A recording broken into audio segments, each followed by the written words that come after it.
Covid ഏൽപ്പിച്ച ആഘാതത്തിൽ നിന്ന് സിനിമാ ഇൻഡസ്ട്രി പതിയെ കരകയറി വരികയായിരുന്നു. OTT വിപ്ലവത്തിൻ്റെ കുത്തൊഴുക്ക് കാരണം ആളനക്കങ്ങളില്ലാത്ത തിയേറ്റർ വ്യവസായവും തിരിച്ചുവരുന്ന കാഴ്ചയാണ് കഴിഞ്ഞ വർഷം 2024 നമുക്ക് കാണാൻ സാധിച്ചത്. ഇതിന് കാരണം എത്രമാത്രം OTT പ്ലാറ്റ്ഫോമുകൾ വികസിപ്പിച്ചാലും തിയേറ്റർ എക്സ്പീരിയൻസ് ആഗ്രഹിക്കുന്ന പ്രേക്ഷകർ അവ ബിഗ് സ്ക്രീനിൽ തന്നെ കാണാൻ ശ്രമിക്കും എന്നതാണ്.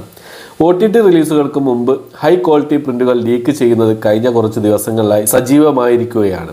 തിയേറ്ററുകളിൽ മികച്ച പ്രതികരണം നേടി മുന്നേറുന്ന സിനിമകൾ OTTയിലെത്തുന്നതിന് മുൻപ് തന്നെ HD പ്രിന്റുകൾ ഇൻ്റർനെറ്റിൽ അപ്ലോഡ് ചെയ്യുന്ന സംഘം ഇപ്പോൾ മലയാളത്തിലും സജീവമായിരിക്കുന്നു.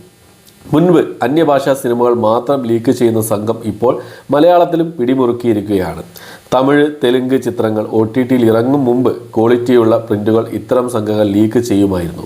മലയാളത്തിൽ അത്തരത്തിൽ ആദ്യം ലീക്ക് ചെയ്ത ചിത്രം സൂക്ഷ്മദർശിനിയായിരുന്നു. തിയേറ്ററുകളിൽ മികച്ച രീതിയിൽ മുന്നേറിക്കൊണ്ടിരിക്കവെയായിരുന്നു ചിത്രം ലീക്കായത്. റിലീസിന് ശേഷം OTT ഡീൽ ഉറപ്പിക്കാൻ നിൽക്കവേ ഇത്തരമൊരു സംഭവം നടന്നത് ചിത്രത്തിൻ്റെ ബിസിനസ്സിനെയും കളക്ഷനെയും സാരമായി ബാധിച്ചിട്ടുണ്ട്. എന്നാൽ സൂക്ഷ്മദർശിനി മാത്രമല്ല, മലയാളത്തിൽ ക്രിസ്മസ് റിലീസായി പുറത്തിറങ്ങിയ ചിത്രങ്ങളെല്ലാം ഇത്തരത്തിൽ ലീക്കായിട്ടുണ്ട്.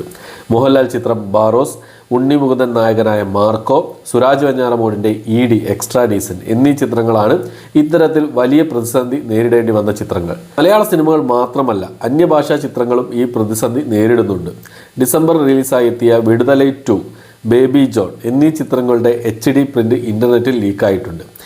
വൻ തുകയ്ക്ക് റൈറ്റ്സ് വിൽക്കപ്പെട്ട ഇത്തരം ചിത്രങ്ങൾക്ക് പൈറസി അത്ര കണ്ട് ബാധിക്കില്ലെങ്കിലും മലയാളം പോലുള്ള ചെറിയ ഇൻഡസ്ട്രിക്ക് ഇത് വലിയ ആഘാതം സൃഷ്ടിക്കുമെന്ന് ഉറപ്പാണ്.